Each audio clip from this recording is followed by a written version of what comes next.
Howdy folks, Tex Grebner here with Tex Grebner Outdoors. Hope you guys are ready for your Tex Grebner Outdoors Saturday morning cartoon awesomeness, because we're going to be making it weird. We're going to be making it real weird because we're in steampunk territory now.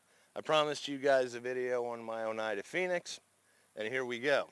Now, keeping in mind, I know that I am never going to hear the end of it if I break the whitetail curse with something other than an uber trad recurve, but if we get to that point with Wile E. Coyote as my spirit animal, I'm just going to take the W. Now, if you guys are looking for a discount on all your trad life supplies on orders over $100, use the code Tex Grebner in your checkout at 3Rivers Archery.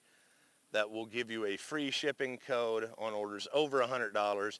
And importantly, show your support for Tex Grebner Outdoors here on YouTube and at Tex Grebner Outdoors on Instagram, especially because these are 3Rivers bare bow traditional only .204, .260 shafts that this Oneida Phoenix likes.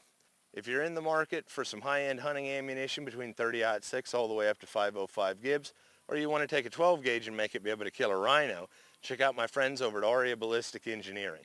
Now, if you're looking to armor the front of your arrow, use the code TGO10 in your checkout for a 10% discount on Ethics Archery insert-outsert systems, which are what are outfitted on these traditional only bare bow shafts from 3Rivers. Oneida Phoenix 50 to 70 with the 50% let off in the module, set at 70 pounds, and the Boondocks arrow shelf. Not gonna lie, this made my life so much easier. Now, I haven't used a mouse pad in years because I haven't had a mouse pad in years because I've had a laptop for a long time. So I'm using puzzle mat that I've got cut to the right size for getting good adhesion on my cresting wrap. Now, this is going to sound so trashy, but I'm actually using Everclear on a paper towel to degrease my arrows and then re-degrease my cresting wrap because it's what I had handy at the time when I was fletching arrows. Now, it would probably sound equally as trashy, but maybe cooler if I said that I was using moonshine. But if there's tax on it, it ain't real moonshine. I love using feathers, mostly because it's simple. It is nice and simple. If you're gonna make a soup or a stew, all you got to do is chop your vegetables ahead of time, and it's the same way with fletching arrows with feathers. I get all my feathers, I put all my fletch tape on my feathers, I put them back in the bag, and I let them cure until I'm actually ready, maybe 2 days later even, to actually fletch arrows. And it is so nice and simple. You've got cured on fletch tape with the red side still on. You slap your feather in the clamp. You peel off with a little bit of fiddling your red side. You slap your clamp on, pull it off, or rotate your jig, and you can fletch arrows just so efficiently by doing it with prep work. There's some tuning involved in this that you didn't see. As a right-handed shooter shooting off the left side of the riser, if the nock is landing to the left of the point, it means the arrow is weak, and you need to cut an inch off at a time until the arrow starts straightening out. And as it starts to come into true center, you want to make sure that you move down to a half an inch or maybe even a quarter inch at a time on your bare shaft tuning.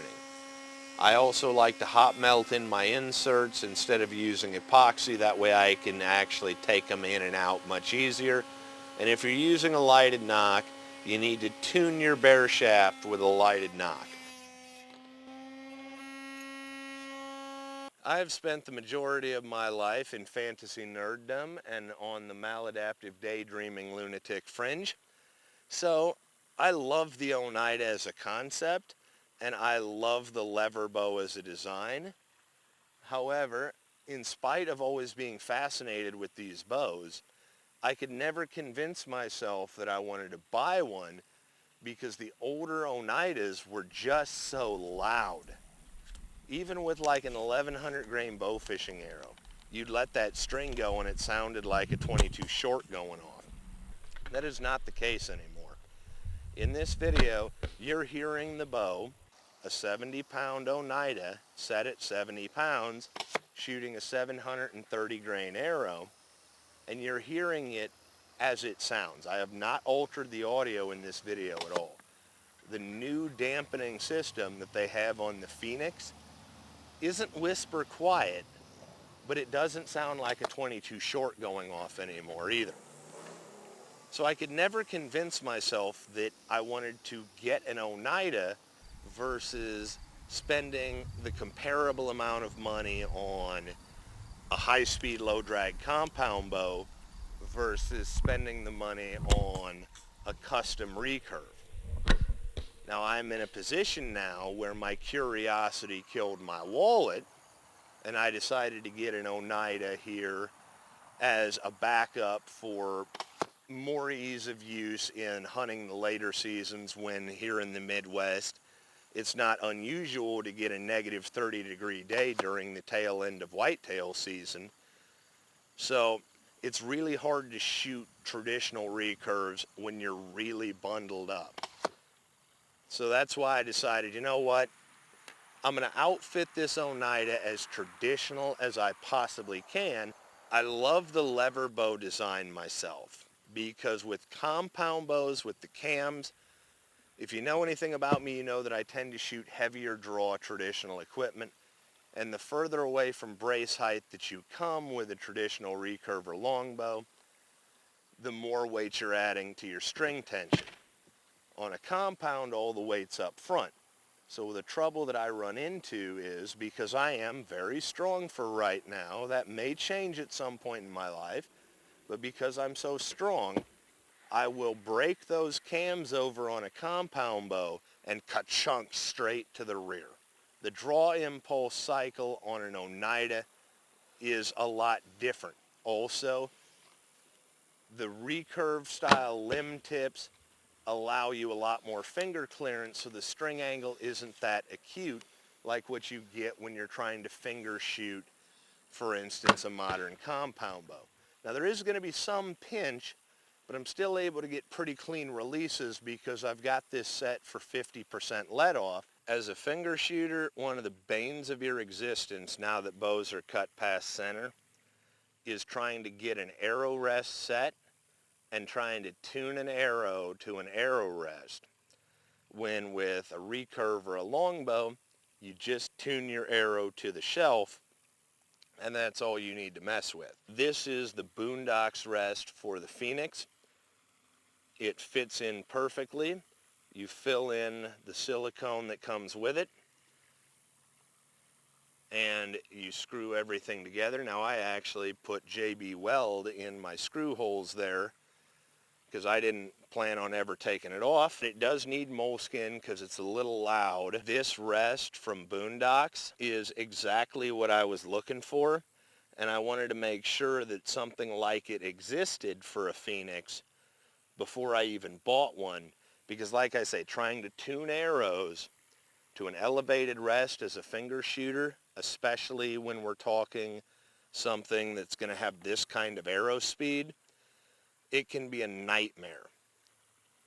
Interestingly enough, while I was desperately trying to rationalize my possibly hunting with an Oneida as traditional, or at least traditional adjacent, I'd realized that a Selway quiver will actually strap to your limbs compatibly and add a level of extra dampening as well.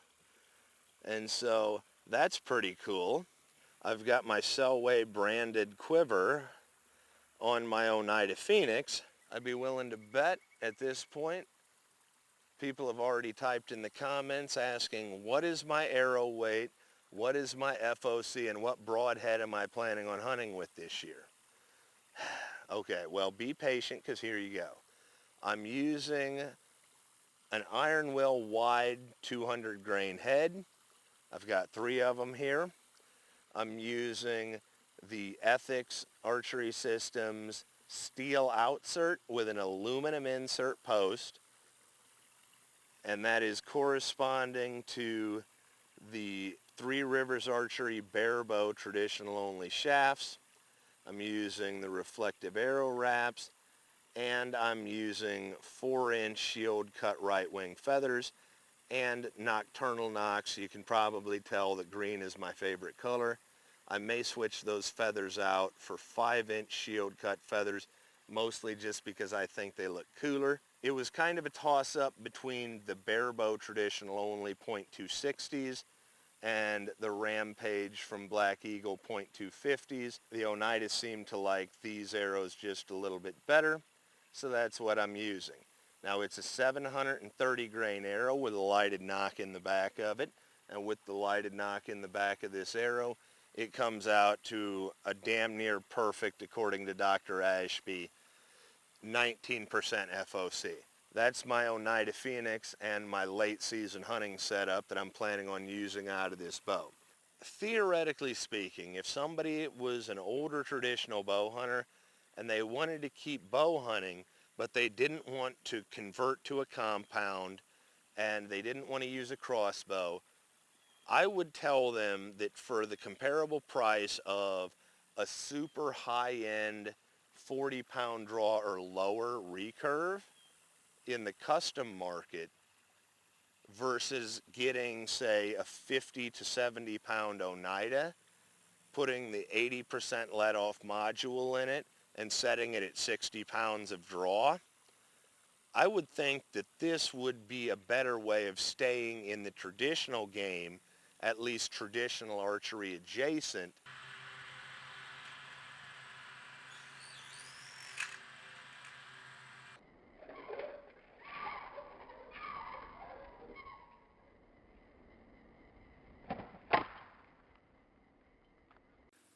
I'm happy with everything that I spent my money on. Now the question is it going to be this or my Bivouac Outlaw that I might break the whitetail curse with? Now I'm still planning on traditional bow hunting. Hunting is a visceral mystery and you never know what you're going to have happen on a hunt. Wile E. Coyote's my spirit animal. Life ain't like the pornos and hunting ain't like the TV shows. I hope you guys enjoyed watching this week's episode of Tex Grebner Outdoors. As always, God bless all my sportsmen of America. Join the NRA to protect our rights. Please check out my friends over at 3riversarchery.com. Thank you very much to those of you involved in law enforcement and those of you serving in the military. And thanks for watching Tex Grebner Outdoors.